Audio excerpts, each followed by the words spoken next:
Bharatiya Janata party के बारे में भ्रम फैलाने का काम करते हैं कि मोदी आएगा, योगी आएगा, आपको पाकिस्तान भेज देगा।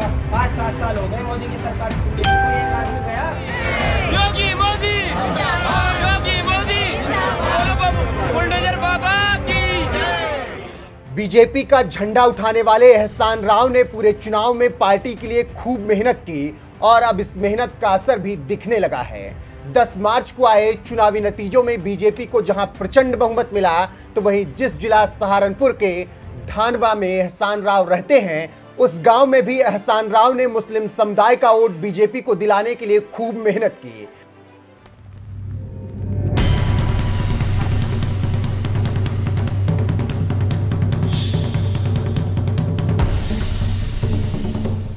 बीजेपी नेता एहसान राव का गांव धानवा गंगोह विधानसभा क्षेत्र में आता है और इस विधानसभा सीट से बीजेपी ने मौजूदा विधायक कीरत सिंह को उम्मीदवार बनाया था, जिन्हें जिताने के लिए एहसान राव ने पूरी ताकत झोंक दी और कई गांवों में घूम घूम कर कीरत सिंह के लिए वोट मांगे थे। मैं आप लोगों से कुछ सवाल करना चाहता हूं, जो लोग 70 सालों से हमारे वोट पर राज करने का काम कर रहे थे, क्या उन लोगों को हम चुनाव के समय याद आते हैं? ये चुनाव से पहले वो कहाँ रहते हैं? इसलिए हम लोगों को बहुत ही समझदारी के साथ एक बात बिल्कुल आप लोगों के सामने बताना चाहता हूँ। आदरणीय कीरत सिंह जी विधायक बनने जा रहे हैं दोबारा, तो इसलिए आप अपना सहयोग करें, किसी की बुराई फालतू में न लें। और जो लोग ये बता रहे हैं ना कि 1 लाख से गिनती हो रही, 2 लाख से गिनती हो रही, उनको पता नहीं चलना कहाँ गए। चुनाव 1,25,000 वोट आपके प्रत्याशी को मिलने जा रहे हैं।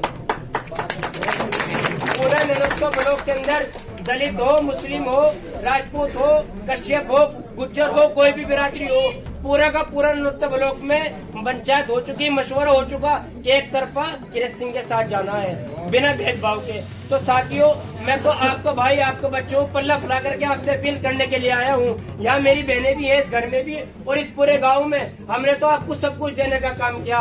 तो आप लोगों से अपील है कि आप भारतीय जनता पार्टी के प्रत्याशी आदरणीय कीरत सिंह जी को कमल के सामने वाला बटन दबा करके 14 फरवरी को विजय बनाने का काम करेंगे। आदरणीय मोदी जी ने जो भारतीय जनता पार्टी के बारे में भ्रम फैलाने का काम करते हैं कि मोदी आएगा, योगी आएगा, आपको पाकिस्तान भेज देगा। 5-7 साल हो गए मोदी की सरकार चलती, कोई एक आदमी गया? पूरे चुनाव में इसी तरह से बीजेपी प्रत्याशी कीरत सिंह के लिए वोट मांग रहे एहसान राव ने अपने गांव धानवा में भी उन्हें अपना मुस्लिम समुदाय का खूब वोट दिलाया। एहसान राव के गांव में बीजेपी को खूब मिला मुस्लिम वोट। एहसान राव के गांव धानवा में 4,785 वोट हैं। इस चुनाव में 3,609 लोगों ने डाला वोट। गांव में करीब 3,000 मुस्लिम वोट हैं, 1,200 हिंदू और 350 दलित वोट हैं। 1,152 वोट बीजेपी प्रत्याशी कीरत सिंह को मिले, 1,530 वोट सपा प्रत्याशी इंदर सैनी को मिले, 849 वोट बीएसपी प्रत्याशी नोमान मसूद को मिले। 2009 में हुए उपचुनाव में बीजेपी प्रत्याशी कीरत सिंह को जहां 650 वोट मिले थे, तो वहीं इस बार विधानसभा चुनाव में उन्हें 1,150 वोट मिले, जो बता रहा है कि अपने गांव में एहसान राव ने कीरत सिंह को जिताने के लिए कितनी मेहनत की। गंगोह विधानसभा क्षेत्र में पार्टी के लिए चुनाव प्रचार करने वाले एहसान राव चुनाव प्रचार के आखिरी दौर में बनारस भी गए थे। यहां उन्होंने काशी की गलियों में घूम घूम कर लोगों से बीजेपी के लिए वोट मांगा था और 4 मार्च को पीएम मोदी के भव्य रोड शो में हिस्सा भी लिया था। देश के गृह मंत्री अमित शाह की सहारनपुर रैली में जय श्री राम के नारे लगाने के बाद एहसान राव सुर्खियों में छा गए थे, लेकिन यही सुर्खियां उनके लिए जल्द ही मुसीबत बन गई जब कुछ कट्टरपंथी उन्हें जान से मारने की धमकी तक देने लगे थे।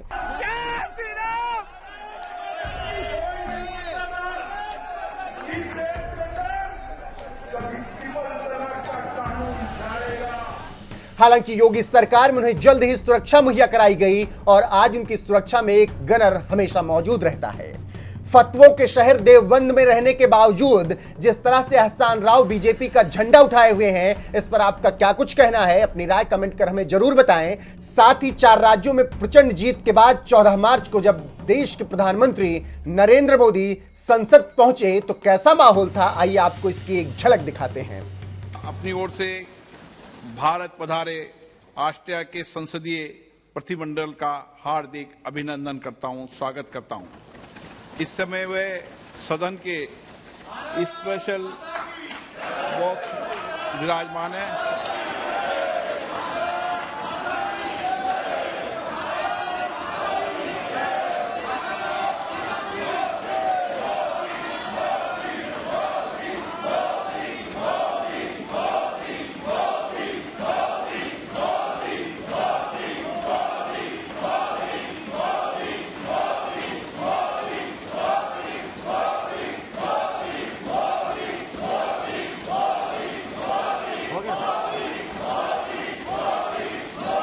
गया? हो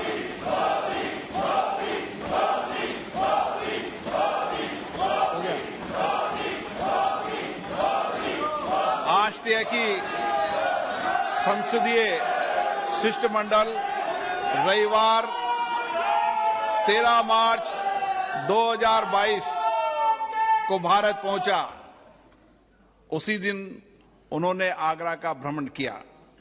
गुरुवार 17 मार्च 2022 को भारत से प्रस्थान करने से पहले वे हैदराबाद की यात्रा भी करेंगे। हम अपने देश में उनके सुखद और सफल प्रवास की कामना करते हैं।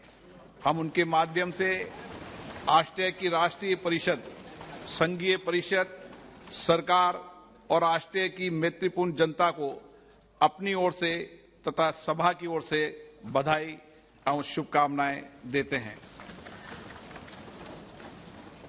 मैं सभा में अपने 3 पूर्व साथियों के दुखद निधन के बारे में सूचित करना चाहता हूं। श्री एस सिंगर वादीवेल तमिलनाडु के तंजावुर संसदीय निर्वाचन क्षेत्र से 6वीं, 7वीं, 8वीं और 9वीं लोकसभा के सदस्य थे। वे लोक लेखा समिति और सभा पटल पर रखे जाने गए पत्रों की समिति के सदस्य भी रहे। श्री एस सिंगर वादीवेल का निधन 87 वर्ष की आयु में 31 जनवरी 2022 को तंजावुर में हुआ। श्री एच.वी. पाटिल कर्नाटक के बागलकोट संसदीय निर्वाचन क्षेत्र से 8वीं लोकसभा के सदस्य थे। श्री पाटिल याचिका समिति के सदस्य रहे। श्री एच.पी. पाटिल का निधन 82 वर्ष की आयु में 1 फरवरी 2022 को बागलकोट में हुआ। श्री हेमानंद बिस्वाल ओडिशा के सुंदरगढ़ संसदीय निर्वाचन क्षेत्र से 15वीं लोकसभा के सदस्य थे।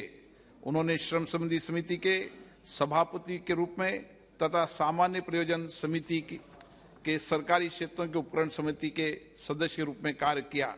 एक सक्रिय सामाजिक और राजनीतिक कार्यकर्ता श्री हेमानंद बिस्वाल उड़ीसा के मुख्यमंत्री और उप मुख्यमंत्री रहे। वे 6 कार्यकालों तक ओडिशा विधानसभा के सदस्य भी रहे। श्री हेमानंद बिस्वाल का निधन 82 वर्ष की आयु में 25 फरवरी 2022 को भुवनेश्वर में हुआ। हम अपने पूर्व साथियों के निधन पर गहरा शोक व्यक्त करते हैं।